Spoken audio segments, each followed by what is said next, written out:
రాజమండ్రి నగరంలో సారా లేకుండా చేసేందుకు కఠిన చర్యలు చేపడుతున్నామని సిటీ ఎమ్మెల్యే ఆదిరెడ్డి శ్రీనివాస్ తెలిపారు. మంగళవారం సాయంత్రం ఆయన ఎస్పీ నరసింహ కిషోర్ను కలిసి నగరంలో సారా, గంజాయి పరిస్థితులపై చర్చించి వాటి నివారణకు చర్యలు తీసుకోవాలని కోరుతూ వినతి పత్రం అందించారు.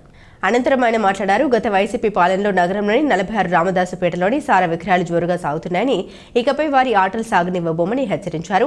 47వ డివిజన్ పరిధిలోని ఇతర డివిజన్లు కూడా సారా విక్రయాలు, గంజాయి అమ్మకాలు జరుగుతున్నట్లు తమ దృష్టికి వచ్చిందన్నారు. నగరంలో గంజాయి, సారా లేకుండా ప్రశాంత వాతావరణం ఉండేలా చేయడమే తమ లక్ష్యమని స్పష్టం చేశారు. గోదావరి ఘటన పివి నరసింహారావు పార్కు నుండి కోటిలింగాల రేవు వరకు రాత్రిపూట మద్యం, గంజాయి సేవిస్తూ ఇష్టారాజ్యంగా ప్రవర్తిస్తున్నారని, తెల్లారేసరికి అపవిత్ర కార్యక్రమాలు చూసి పురోహితులు ఇబ్బంది పడుతున్నారని తెలిపారు. అందుకే రాత్రిపూట ఇలాంటి కార్యక్రమాలు నిర్వహించే వారి ఆట కట్టించాలని ఎస్పీకి చెప్పామని తెలిపారు.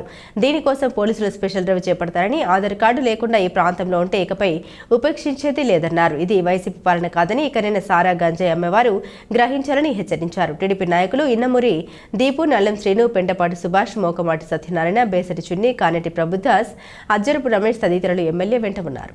శాసనసభ్యుడిగా, ఎన్డీఏ కూటమి మా నాయకులుగా ప్రజలకి ఏదైతే ఇబ్బందికర పరిస్థితులు ఉంటా ఉన్నాయో గత 5 సంవత్సరాలు వైసీపీ నాయకులకు ప్రోద్బలం సహకారంతో ఈ సారా వ్యాపారం కానీ, బ్లేడ్ బ్యాచ్, గంజాయి బ్యాచ్ వ్యవహారాలు కానీ వాళ్ళు మద్దతు ఇచ్చారు. దాని మీద మేము ఎక్కువ పాదంతో ముందుకు వెళ్తా ఉన్న కొద్దిగా కొన్ని డిపార్ట్మెంట్స్ యొక్క జాప్యం వల్ల, వారి యొక్క నిర్లక్ష్యం వల్ల అనుకున్న రీతిలో మేము అవుట్పుట్ అనేది తీసుకురాలేకపోతా ఉన్నాం. ముఖ్యంగా 47వ వార్డులో సారా కాసేవారు, 47, 48 2 వార్డుల్లో, అలాగే 46 రామదాసుపేట అక్కడ సారా కాసేవారు. అనేక సందర్భాల్లో చెప్తూనే ఉన్నాం, ఆపేయండి. 5 సంవత్సరాలు వైసీపీ వాళ్ళ యొక్క సహకారంతో మీరు వాళ్ళని ఆర్థికంగా ప్రోత్సహించడం వల్ల వైసీపీ వాళ్ళు మీకు సహకరించారు. ఇక్కడ మాకు ఏ విధమైన సహకారాలు అక్కర్లేదు, ప్రోత్సాహాలు అక్కర్లేదు. ప్రజల యొక్క ఆరోగ్యం ముఖ్యం, వాళ్ళ భద్రత ముఖ్యమని అనేక సందర్భాలు చెప్పినా వినలేదు.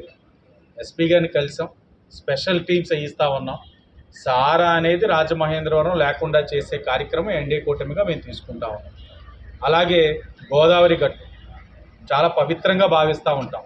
పివి నరసింహారావు పార్క్ దగ్గర నుంచి కోట్లింగాల దేవాలయం వరకు ఆ ఘాటు మొత్తం రాత్రి 10 తర్వాత మందు అమ్మేస్తూ ఉన్నారు, గంజాయి అమ్మేస్తూ ఉన్నారు, ఇష్టానుసారమైన పనులన్నీ చేసేస్తూ ఉన్నారు. పొద్దున వెళ్తూ ఉంటే బ్రాహ్మణులు అందరూ, ఆ పురోహిత్యం చేసే వాళ్ళందరూ కూడా అది అపవిత్రత అవ్వడం, యువత అందరూ కూడా ఆరోగ్యాలు పాడు చేసుకోవడం, ఇవన్నీ కూడా గమనించి మరి ఆ ప్రాంతంలో ఉన్న మా నాయకులందరి యొక్క సూచనలు, సలహాల మేరకు ఒక డ్రైవ్ చేయమన్నాం. ఎవరైతే ఆధార్ కార్డు లేకుండా ఇల్లులు ఉన్నా కూడా కావాలని ఇక్కడ ఒక దురుద్దేశంతో, ఈ తప్పుడు ఆలోచనతో ఇక్కడ ఉంటా ఉన్నారు, వాళ్ళందరి మీద కూడా డ్రైవ్ చేసి అవసరమైతే అరెస్ట్ చేయమని ఎస్పీ గారు చెప్పడం జరిగింది. ఈరోజు రాత్రి నుంచే డ్రైవ్ మొదలు పెడతా ఉన్నాం.